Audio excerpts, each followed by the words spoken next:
बिहार विधानसभा निवडणुकीत पंतप्रधान नरेंद्र मोदी आणि मुख्यमंत्री नितीश कुमार यांचा करिश्मा पूर्णपणे यशस्वी झालेला दिसतो आहे। विधानसभांचे निकाल जवळपास स्पष्ट झाले असून रालोआनं 200 जागांचा टप्पा पार केला आहे। आतापर्यंत मिळालेल्या निकालानुसार भाजपाला 89, जदयूला 85, लोक जनशक्ती पार्टीला 19 जागांवर विजय मिळवला आहे। तर दुसरीकडे महाआघाडीला मात्र 35 जागांवर समाधान मानावं लागलं आहे। राजद आणि काँग्रेसची ही बिहारमधली आजवरची सर्वात वाईट कामगिरी आहे। राजदला केवळ 25 जागा मिळाल्या असून काँग्रेसला 6 जागा मिळाल्या आहेत।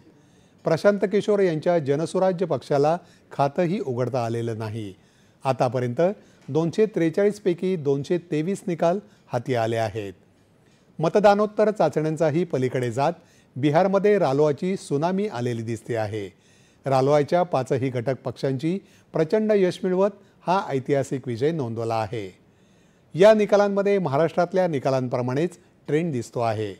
रालोआच्या 5ही घटक पक्षांचा स्ट्राईक रेट जवळपास 90% इतका आहे। बिहारच्या या निकाल